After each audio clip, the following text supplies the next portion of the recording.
नमस्कार बच्चों, कल हमने चैप्टर 1 का फर्स्ट पार्ट करवाया था, थोड़ा सा बचा है, ये सेकंड पार्ट में हमारा कंप्लीट हो जाएगा। बाल विकास, जिसमें ग्रोथ जो वृद्धि होती है वो और डेवलपमेंट विकास, ये दो आते हैं।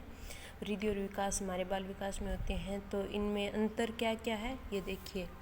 जैसे वृद्धि है वो लिमिटेड होती है, जो हम देख सकते हैं 9 साल के बाद बच्चे का जो सिर है वो वही साइज़ का रहता है, बढ़ता घटता नहीं है। और जैसे विकास है, विकास वाइड होता है, व्यापक होता है। और वृद्धि को माप सकते हैं, विकास को मापा नहीं जाता। और जो वृद्धि होती है वो होती है मात्रात्मक, और विकास होता है वो होता है परिमाणात्मक। ये मतलब वृद्धि क्वांटिटेटिव होती है और विकास क्वालिटेटिव होता है। और वृद्धि में विकास शामिल नहीं होता, और बल्कि विकास में वृद्धि शामिल होती है। और विकास में इंटरनल होता है, मतलब आंतरिक होता है, और वृद्धि होती है बाह्य। वृद्धि तथा विकास को प्रभावित करने वाले कारक कौन कौन से हैं, ये वाले हैं देखो। पोषण, वृद्धि, वंशानुगत, लिंग, वायु एवं प्रकाश, अंतःस्त्रावी ग्रंथियाँ और शारीरिक क्रिया। पोषण जो अपना आहार हो गया, वृद्धि जो हमारी सिर पैर बढ़ना जो भी है, हमारे जो कद काठी बढ़ती है वो होती है। वंशानुगत आनुवंशिक होती है, जो हमारे माता पिता की कद काठी है वही होगी। लिंग, स्त्री या पुरुष, वो उस हिसाब से ही वृद्धि और विकास होगा। और वायु एवं प्रकाश का भी बहुत महत्व पड़ता है, हमारे वातावरण का भी। अंतःस्त्रावी ग्रंथि है, जैसे मांसपेशियों बढ़ती घटती है, वो बढ़ती है वृद्धि के साथ। और शारीरिक क्रिया ये इसके वृद्धि और विकास के कारक है। बाल विकास की 3 अवस्था होती है और मानव विकास की 4 होती है। बाल विकास की 3 अवस्था तो हम आगे देखो, ये वाली है शैशवावस्था, बाल्यावस्था और किशोरावस्था। और मानव विकास की होती है 4 अवस्था, तीनों तो यही होगी, और चौथी अवस्था होगी वयस्क अवस्था। और देखो, बाल विकास की 3 अवस्था है, शैशवावस्था, बाल्यावस्था और किशोरावस्था। शैशवावस्था 0 से 4 वर्ष तक होती है, इन्फेंसी कहते हैं इंग्लिश में इसे। और बाल्यावस्था 5 से 12 चाइल्डहुड, और किशोरावस्था होती है 12 से 18, इसको एडोलसेंस कहते हैं। और वयस्क अवस्था होती है वो एडल्ट होती है, जो हमारी मानव विकास में आती है, चौथी अवस्था।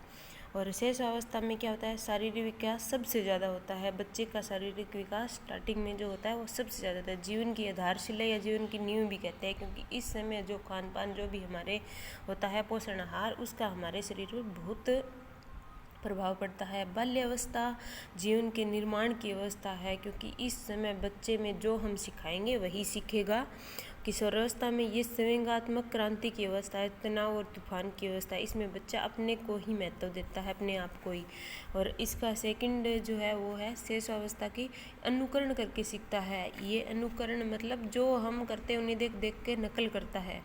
और बाल्यावस्था क्या होती है, फॉल्स मेच्योरिटी, छंदम परिपक्वता। ये बात कहने वाले रोस महोदय थे, मतलब वो उसको बात बता दी उसी पर वो विश्वास कर लेता है बाल्यावस्था में। किशोरावस्था में अपने समूह का एक्टिव सदस्य बन जाता है, मतलब अपने आप को सर्वोपरि प्रधान समझने लगता है। सेल्फ अवस्था की तीसरी है आत्म केंद्रित, सेल्फ सेंटर्ड होता है, अपने आप में ही सीमित होता है, और इस समय बोलना भी शुरू कर देता है। और बाल्यावस्था में इमोशन का विकास होता है, जैसे स्वेग, भय, क्रोध, ईर्ष्या, ये उनका विकास होने लगता है। और किशोरावस्था में इस समय परिवर्तन की अवस्था या मेंटल एज या फिजिकल, इसमें ये चेंज होते हैं, परिवर्तन होते हैं, मतलब हमारे शरीर में। और ये तनाव तूफान की अवस्था हो जाती है किशोरावस्था, तो इसमें मेंटल, इमोशनल, फिजिकल सभी चेंज होते हैं।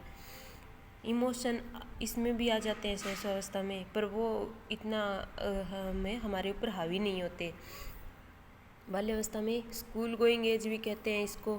और किशोरावस्था में आदर्श पूजाइए, एक्टर एक्ट्रेस को पूजते हैं, मतलब किसी को अपना वो आइडियल मैन मानने लग जाते हैं।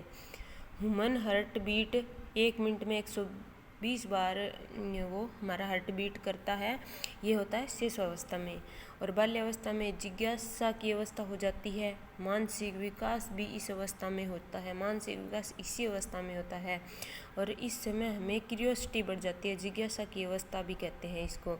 और संघर्ष एवं तूफान की अवस्था होती है किशोरावस्था, और इसमें मानसिक द्वंद्व भी हो जाता है और समाज से कटने लगता है और वो अकेला रहना पसंद करता है और अपने जैसे समूह बनाना पसंद करता है। और शेष अवस्था में की 2 स्टेजेस होती है, प्री इन्फेंसी और पोस्ट इन्फेंसी। पोस्ट इन्फेंसी में ये खिलौनों की अवस्था कहते हैं, और बाल्यावस्था की जो प्री चाइल्डहुड है उसको भी खिलौना की एज कहते हैं, बच्चा खिलौनों से खेलता है।